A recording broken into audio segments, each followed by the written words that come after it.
Bangunan lebih dari sekadar dinding dan atap. Mereka adalah peradaban. Selamat datang di Build Destroy.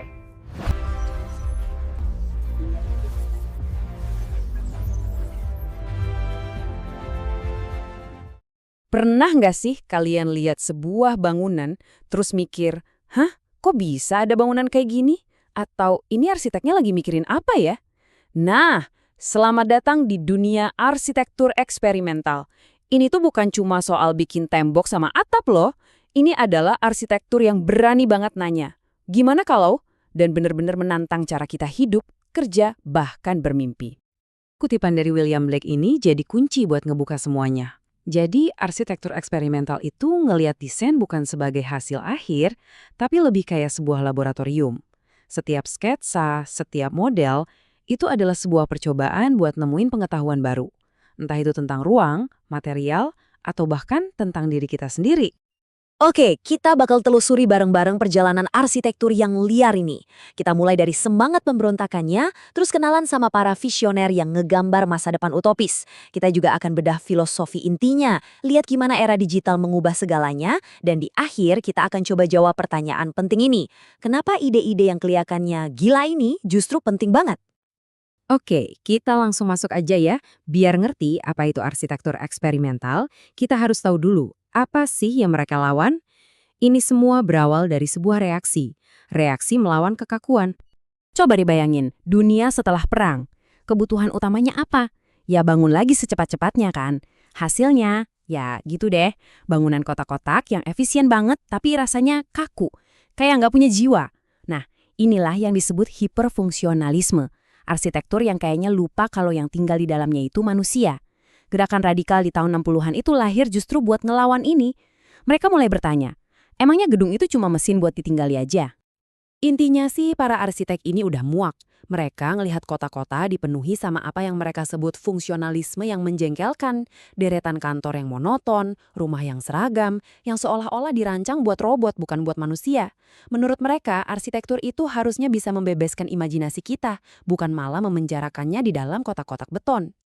Sekarang, yuk kita kenalan sama para pionirnya. Orang-orang yang menyalurkan energi pemberontakan tadi jadi gagasan-gagasan baru yang luar biasa. Mereka nggak cuma kritik, tapi mereka berani membayangkan sebuah realitas yang sama sekali baru. Nah, di pusat gempa kreatif ini ada satu nama yang paling menonjol, Archie Graham. Kelompok ini dipimpin oleh Peter Cook. Mereka ini arsitek-arsitek muda dari London yang gayanya lebih mirip band rock daripada firma arsitektur biasa. Lewat majalah dan gambar-gambar provokatif mereka, merekalah yang benar-benar nyalain api gerakan ini ke seluruh dunia. Jadi, apa sih resep rahasianya Archie Graham? Pertama, semangat neo-futuristik. Mereka ini terobsesi banget sama masa depan. Kedua, mereka itu anti-heroik. Lupain deh monumen megah buat penguasa. Mereka maunya arsitektur yang pro-konsumen, yang asik dan berguna buat orang biasa. Dan bahan utamanya? Tentu aja teknologi. Mereka lihat roket, lihat sirkuit komputer, terus ngebayangin sebuah dunia baru yang radikal. Dan coba lihat ide inti mereka. Lupakan bangunan beton yang berat dan permanen. Archie Graham ngebayangin arsitektur yang lebih mirip gadget. Struktur yang ringan, modular, dan fleksibel. Yang bisa dibongkar pasang dan diubah sesuai kebutuhan. Bayangin aja sebuah kota yang dinamis, bukan sekedar monumen yang kaku dan statis.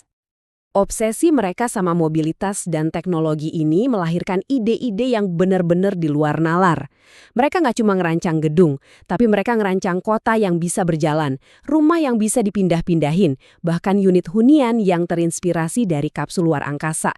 Semua ini nunjukin keyakinan mereka kalau arsitektur itu harusnya membebaskan kita, bukan malah ngikat kita di satu tempat. Tapi penting banget buat kita ingat, ini tuh bukan cuma gambar-gambar fantasi buat seru-seruan aja. Setiap desain spekulatif mereka itu adalah sebuah kritik yang tajam. Ini cara mereka melawan kota-kota yang kaku, yang gagal menjawab isu-isu sosial dan lingkungan yang waktu itu makin mendesak. Ini adalah arsitektur sebagai bentuk protes. Oke, jadi kalau arsitektur eksperimental itu nggak selalu tujuannya buat membangun sesuatu, terus apa dong tujuan utamanya? Nah, disinilah kita masuk ke jantung filosofi dari gerakan ini. Disinilah pemikiran dari seorang teoretikus, Lebbeus Woods, jadi penting banget. Dia ngasih kita cara pandang yang keren. Menurut dia, eksperimen dalam arsitektur itu bukan sekedar teori di atas kertas, tapi juga bukan bangunan yang udah jadi. Eksperimen itu ada di tengah-tengahnya, kayak jembatan penting yang nyambungin dunia ide sama dunia nyata. Coba kita sederhanakan ide dari Wood Study. Bayangin proses ini dalam 3 langkah. Langkah pertama, teori. Ini adalah ide mentahnya. Langkah ketiga, praktek. Ini bangunan yang udah jadi dan berdiri kokoh. Nah, eksperimen itu adalah langkah kedua yang krusial banget. Disinilah idenya diuji, dibongkar pasang, dispekulasikan. Di laboratorium inilah inovasi yang sesungguhnya lahir. Terus, kenapa sih ruang di antara ini penting banget? Ya karena dunia kita ini berubahnya cepat banget. Teknologi, politik, ekonomi, semuanya bergerak terus. Makanya kita butuh sebuah laboratorium untuk nguji ide-ide baru tentang cara kita hidup sebelum kita benar-benar membangunnya secara permanen. Itulah peran vital dari arsitektur eksperimental. Yuk kita lanjut dan lihat gimana gerakan radikal ini berevolusi di era modern kita sekarang. Ternyata semangatnya masih hidup loh, cuma pendekatannya sekarang sedikit berbeda. Pergeserannya ini kelihatan jelas banget. Kalau era Archigram itu isinya visi utopis dan pemberontakan konseptual, era baru sekarang jadi lebih terukur. Semangat spekulasi liarnya sih masih ada, tapi sekarang dipadukan sama riset yang mendalam. Dan yang paling penting, didukung oleh kekuatan komputasi digital. Proyek kayak Virtual House dari Peter Eisenman ini contoh yang sempurna. Bentuk yang tumpang tindih dan rumit kayak gini tuh mustahil dirancang tanpa bantuan komputer. Alat-alat digital ini benar-benar ngebuka pintu buat arsitek, buat ngejelajahin geometri dan ruang dengan cara yang puluhan tahun lalu mungkin cuma ada di dalam mimpi para pelopor kayak Archigram. Jadi kesimpulan utamanya apa dong? Kenapa kita harus peduli sama arsitektur yang kelihatannya mungkin nggak akan pernah dibangun? Disinilah kita menemukan nilai sejatinya. Nah, jadi nilai sebenarnya itu bukan pada bangunannya yang mungkin nggak pernah ada, tapi pada warisan idenya. Arsitektur eksperimental itu ibarat mesin yang menghasilkan pengetahuan baru. Dia maksa kita buat bertanya tentang masa depan, mendorong lahirnya alat dan metode desain yang inovatif, dan yang paling penting, menjaga jembatan antara imajinasi liar dan kemungkinan di dunia nyata itu tetap terbuka lebar.